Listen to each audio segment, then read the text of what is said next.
everybody, I'm Delicia and thanks for tuning into the CIGARVIXEN channel. So today I have a fun pairing for those of you at home. Feel free to pause the video and go grab yourself this wine and cigar and join along in your smoking and toasting with me, if you will. Today I'm going to be reviewing and pairing the Falto La Pureza, which was my #2 cigar of the year for 2020. It's a fabulous Lancero with so much flavor, celebrating the 25th anniversary of Falto cigar brand.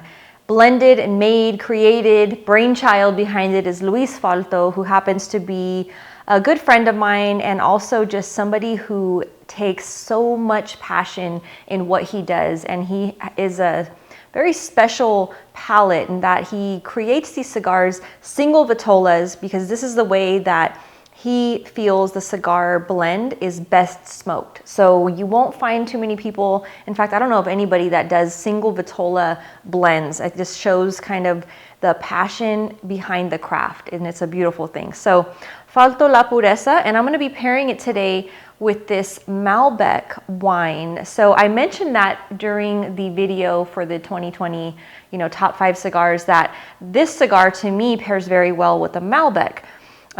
Luis actually commented and was like, that's kind of interesting. Well, I can't help but put Falto cigars and wine together for a couple reasons.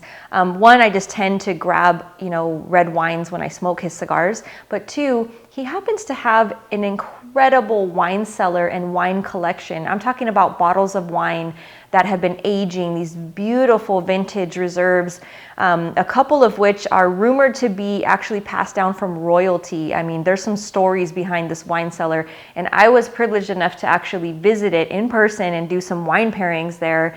It's been a few years, and I'm definitely due a trip back to Puerto Rico.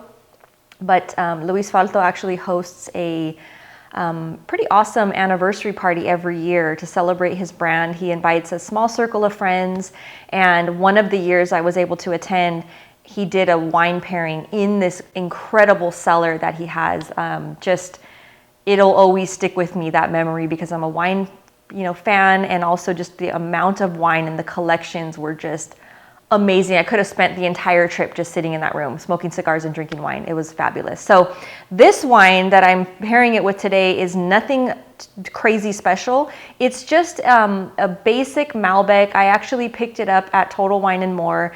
It's an under $20 Malbec. It's actually priced around 16 or 17 bucks. So it's, decent, but it's not some crazy, you can't find it anywhere, hundreds of dollars for the bottle of wine. And I did that on purpose. A lot of the stuff that I recommend sometimes can be harder to find or a little bit on the pricier side. So I figured that this is a Malbec that I drink, in the evening after having a steak. For those of you who are ribeye fan people, this to me, I love Malbecs with after having, or during, I should say, having a nice ribeye, because all that juicy, kind of like the marbling that you get and that real oily fattiness from the ribeye pairs to me perfectly well with a nice drier Malbec. So this one actually, I'm gonna pour a little bit here and I did open it a little while ago, but it has this beautiful dark rich plum coloring to it. And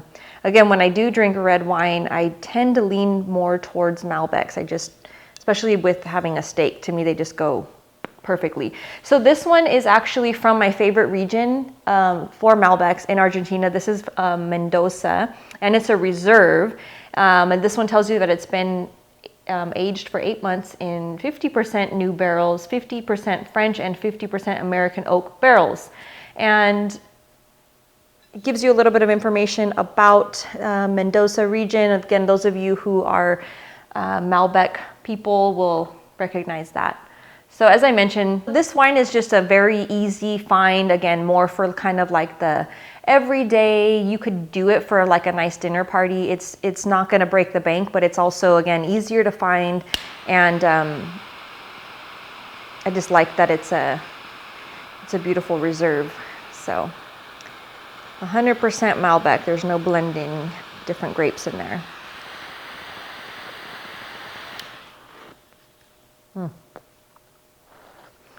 And then, of course, in case you happen to miss the the information about the Falto La Pureza. It is featuring a Dominican Corojo wrapper, Dominican Criollo 98 for the binder, and then Dominican filler. So many flavor notes come out in this Lancero. It's just, to me, again, it's beautifully made. I've smoked so many of these that I lost count, but every single time the draw is perfect. The flavor profile is always the same. It's not inconsistent in any way. Beautifully balanced. And again, very excited to pair it with this beautiful glass of Malbec today. I only wish I had just finished a nice ribeye steak. That would have even made it better. But I invite you to do that. Like if you guys, again, if you're a ribeye person, if you throw steaks on the grill, do a nice rub on it, you know, grill that thing to your liking and pour yourself a glass of this beautiful Malbec. And then of course, finish off the dinner afterwards with this beautiful La Pureza. So I'm gonna go ahead and introduce the wine now to this. You get those beautiful notes right away. You get a coating, kind of a thicker coating in your palate from the cigar with some nice sharp pepper. And you also pick up just a hint, a little hint of a citrus and a little bit of the kind of a plum, but it's subtle. It's nothing that you're not going to smoke it and just go, oh yeah, this tastes like plum. It's very subtle. You can pinpoint them if you really try. You get the little orange rind citrus, but really you're coating that palate with a nice heavier, kind of an oily feeling to it, and then those sharp notes of black pepper. And then I'm going to do the wine here. And right away on the nose, I mean, you pick up significant plum, grape plum jelly almost. It's really, really nice. And vanilla. Oh, very nice. Cheers.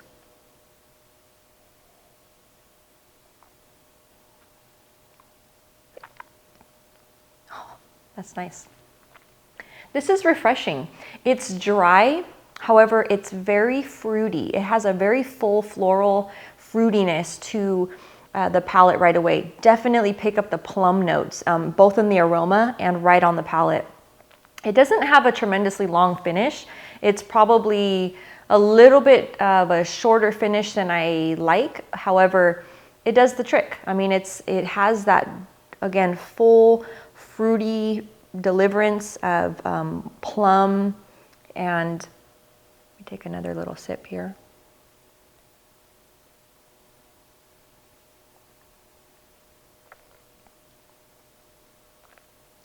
Very nice. So plum, blackberry, we pick up some of those different darker berries in the mix.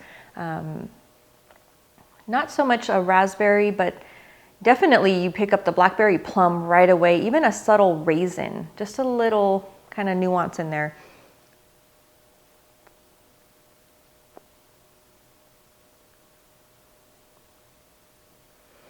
And then again, together, the very forward fruit notes in this Malbec, while again still being on the drier side, it's refreshing, if that makes sense. It kind of makes your palate balanced, if you will, because the cigar tends to coat it a little bit with more of that pepper, kind of leaves that pepper lingering there, that sharpness of the black pepper.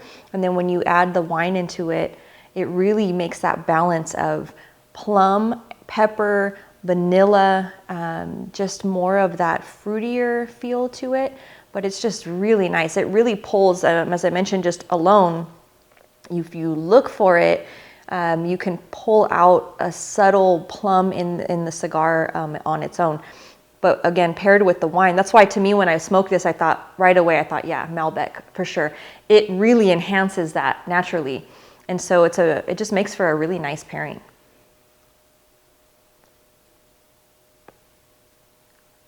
I've kind of mentioned that too on a few videos that I do like to have red wine with my cigars. And I know there's a handful of you out there that do the same. And then there was quite a few that were like, oh no, I don't drink wine. I can't do wine with my cigars.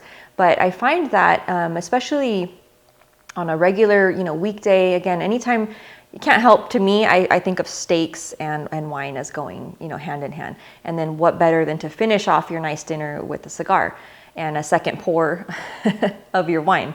So I do that often. I mean, I like that pairing. It just makes sense for me, and I can do it, you know, it doesn't have to be a fancy occasion. I can do that just during the weekdays. Maybe you've had a long day at work and you want to come home and throw on a steak and pour yourself a nice glass of wine.